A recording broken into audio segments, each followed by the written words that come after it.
नमस्कार, सत श्री अकाल, आदाब, good morning, good afternoon and good evening जहां से भी आप हमें सुन रहे हैं. Thank you for joining our live session. My name is Kunjan Mawar. हमें आपके होस्ट और दोस्त for today's FB live session. Indian origin folks living in US, if parents are visiting from India and are looking for medical consultation, well, look no further. eGlobalDoctors has your back. Access to doctors from USA and India. Their specialties include but not limited to internal medicine, cardiology, orthopedics, oncology, pediatrician. Prescription will be provided, response time 1 to 3 days. Family members can participate via live video physician consultation from any part of the world.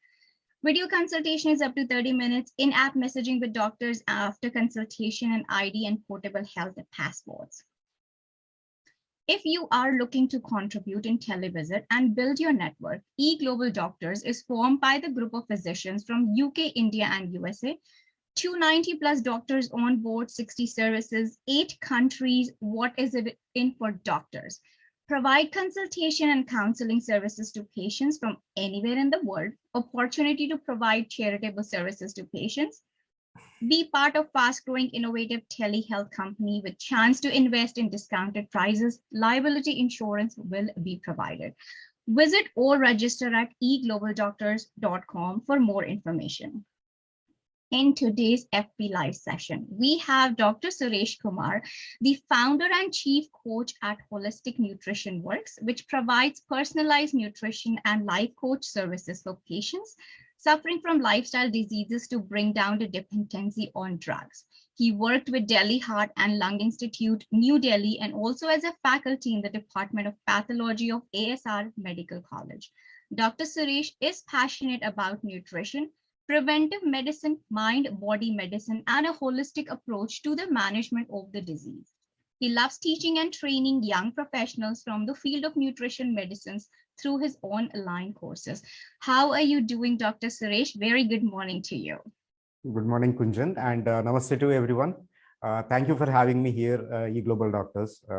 Thank you for the opportunity. Good to be here. Thank you so much. Thank you so much, and we're glad you're here. Thank you for sparing time. So what do you say with that? Shall we dive into our nutrition topic today, Dr. Suresh? Sure, please. I have way too many questions, and I'm sure our listeners and our viewers have way too many questions too. So what is a balanced diet? Like, what would you describe as a balanced diet, and what does a healthy diet look to you?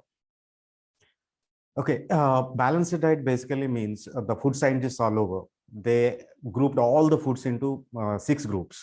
And all the 6 groups, if they are there in our plate, right, in every meal that we consume or in a day, then it is called as balanced diet. Say, for example, you have cereals, protein group, fruits and vegetables, milk and milk products. These are 5 basic things.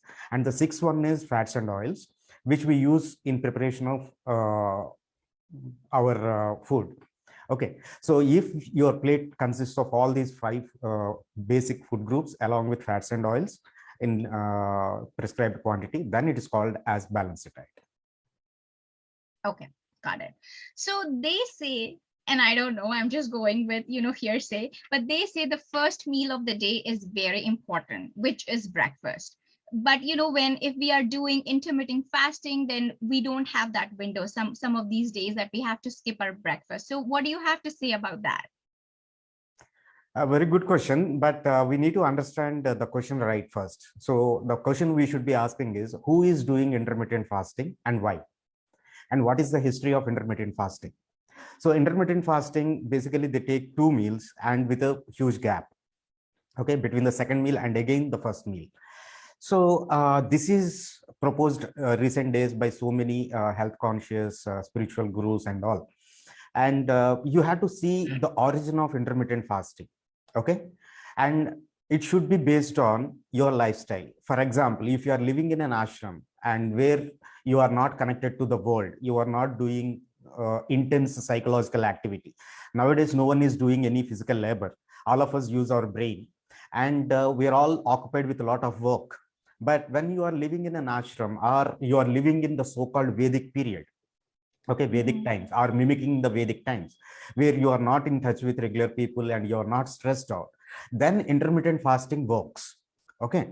But given the so-called busy lives, right, when you wake up at 7 o'clock and you work till 7 p.m. in the evening, and you are interacting and exposed to a lot of stress, so you need the required energy to start your day well. So it all depends upon the person who wants to practice this intermittent fasting and what kind of lifestyle they have. If you are a busy professional doing 6 to 6 job or 7 to 7 job, okay, then the breakfast is definitely is most important meal where you need to get all the nutrients to kick off your day. But again, intermittent fasting, why you are doing this? Do you want to achieve certain result? Say, for example, probably you want to lose weight, or you want to control your sugars, or you want to control your pressures of your blood. So if there is a purpose, and for how long you are going to do it. Okay, intermittent fasting cannot be a lifestyle this thing for you. If you are living in a society or a work life where you are quite busy throughout the day. Got it. Okay. So people like me who has a 9 to 5 job, please don't skip your breakfast. That's the most important meal. Exactly. You got the point. Guilty as charged. Yeah, I will actually also make a note of that. So we in the beginning, you said there are 6 servings. So if how many serving of fruits or vegetables should one eat?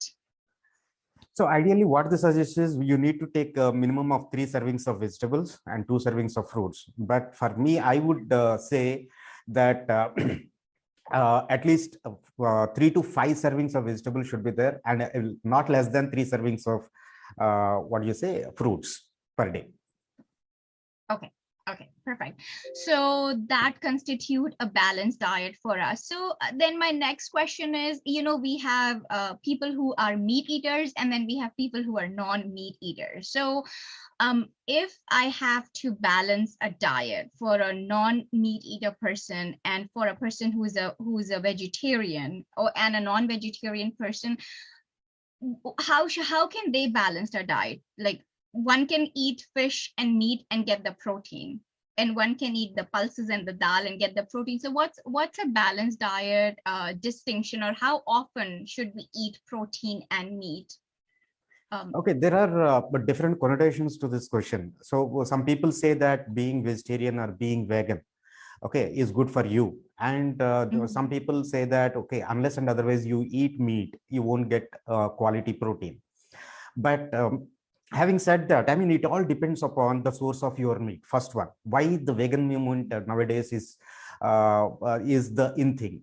So if you look at the Western countries where the meat industry is like completely organized and it is more like an industry, okay, where the animals are not living naturally, they are artificially fed by the feed that they are consuming, and they were given a lot of chemicals or injections for rapid growth, and the meat is filled with a lot of chemicals and these toxins. So, and the way they treat animals also, there, as I said, there are different connotations to that. But when it comes to countries like India, where I mean, like almost the poultry is a big thing in India, and these poultry people also are using a lot of this artificially I mean, like this chemical infused feed to these people, to these animals or birds. So that is the main problem. But having said that, vegetarians are if their diet is balanced and if they have a proper coach, there is no dearth of any kind of vitamins or protein, provided they have a balanced diet given by a qualified nutrition coach. Okay, it is possible, right? It is just a misconception that we need to take either milk or egg or some kind of meat once in a while, or we need to take vitamin B12 shots to meet our vitamin B12 requirement. No, it is not. There are people who are vegans and they don't have any problem with any kind of vitamin deficiency. Okay, the first point. Second, whether to eat meat or not, it is totally your personal choice. And just because you being a vegetarian, if you are forced to eat meat, that is not required. Okay, so coming to people who take both non-veg and veg, so the balance should be, see, Indians especially, they don't eat meat on a regular basis. Most of the Indians, if not like more than 90% of Indians, they consume non-veg, that too only on weekends, maybe on Sunday. Most of the people, they don't eat on Saturdays. So once in a week is not a difficult thing. So both the things, they have pros and cons. But if the meat is coming from naturally grown animals, then it is like healthy. Okay, I would say. So that there we just busted a meat, whether you're a vegetarian or a non-vegetarian, consult a nutrition specialist. And then we don't have to have meat just to gain the protein portion side of our Exactly. diet. So thank you so much for that. So someone like me, you're an expert, I'm not. Sometimes I don't even breakfast. I don't even eat breakfast. So someone like me, how would I know that I'm getting all the nutrition that is needed by my body? So there are different cues that you can look for. Okay, how energetic you are throughout the day, the energy levels. Okay, and how frequently either you are getting some or the other kind of symptoms. Not only energy, it is like headache. Okay, not able to focus and not able to get in proper sleep. Okay, and the bowel movement, starting from bowel movements to breath. So all these things, and how easily you are getting into fatigue. Okay, and how restless you are feeling. All these things are subtle cues. So these are called qualitative cues. They are not quantitative cues. You cannot measure them. It is more of a subjective thing. So the moment you close your eyes and see how you are feeling, okay, are you full with energy? So for feeling like full of energy, just imagine a 3-year-old or a 4-year-old toddler. Okay, 2 to 4-year-old toddler. Just imagine them, picture them in your mind, how they will be. Are you like that right now? Okay, 1 hour into your work with all the deadlines and all the tasks that you are supposed to do, all the meetings that you are attend. So within 2 hours of time, you are drained out. Okay, all your energy is sapped out of your life. So you no longer feel that. So these kids are like continuously jumping with joy and they're happy for no reason. So if you want to test yourself how healthy you are, lock yourself with a 2-year or a 3-year-old toddler for 1 hour. That is the strength of your test and healthy. I mean, like how healthy you are. I don't know about others. I will definitely fail that test. So now that I know that I'm not, my energy level is no match to the toddler. So can I take some multivitamins beside having a balanced diet? How important are multivitamins?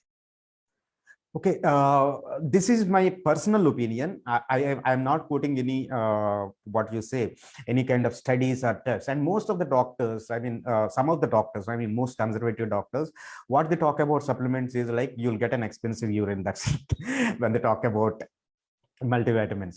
See, if we are taking the food the way we are supposed to take, you don't need any kind of supplementation. Having said that, am I belittling or demeaning or undermining the importance of supplements? No, I am not.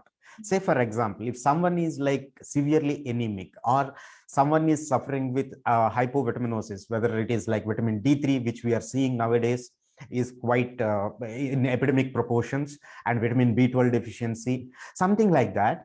So most of the dietitians, qualified dietitians, and some of the physicians, doctors, they do suggest supplementation for a while. But if you want to recharge your energy levels, if you want to feel healthy, and popping up vitamin pills, multivitamin pills on a regular basis is not at all a good practice. Okay, because you get all the vitamins and minerals that you require wherever you are. Okay, I'll just provide you a context. I'll take 1 minute. See, human beings are capable of living in polar regions, Arctic and Antarctic polar regions. You see igloos and where the people live. And human beings are adapted to live in deserts. And in submarines, they live in under the sea. Okay, they live in plains, they live in mountains, they live in rainforests, they can live in space. That means the ability of human body, the adaptability of human body is magnificent, to say the least.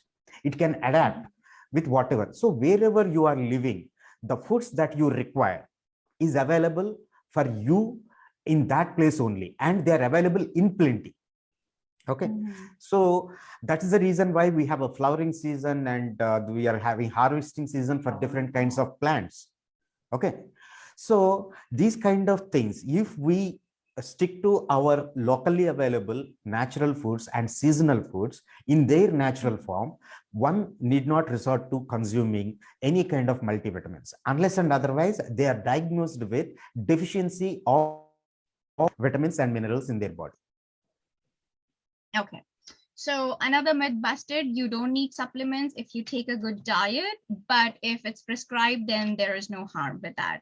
So let me ask you, since we're talking about diets and stuff like that, carbs, do carbs make you gain weight, and how true is that? Or maybe to simplify the question, are carbs healthy?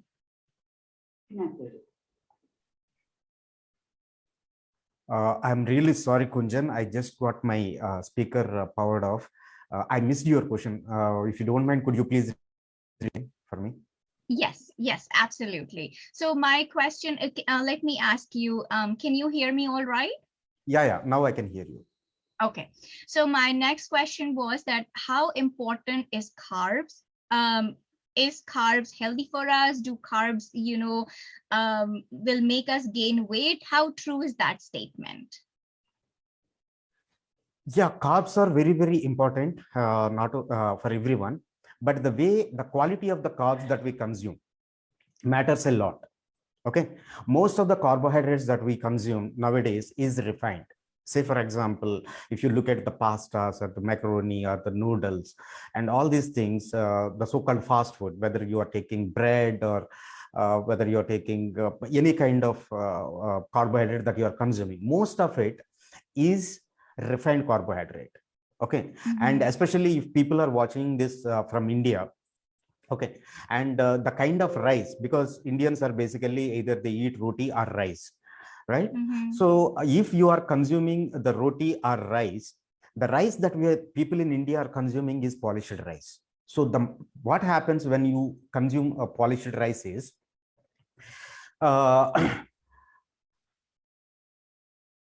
you are removing the vitamin and mineral coat that gives the rice the color of brownish, light brownish or color of rice. So you are removing them. So vitamins, minerals, fiber are lost, and on top of that the protein is lost. Whatever you are left with is totally pure carbohydrate. The same is with roti. So most of the rotis or chapatis that North Indians make, right, it is mostly made up of maida, unless and otherwise it is made of whole wheat atta. Okay, so it is very difficult for people to get all the protein and vitamins and minerals which are naturally available. So carbohydrate is important, but what I would suggest is the quality of carbohydrate matters a lot. Okay, but unfortunately our eating habits are such that most of us are eating refined carbohydrate, which is nothing but pure sugar. Yes.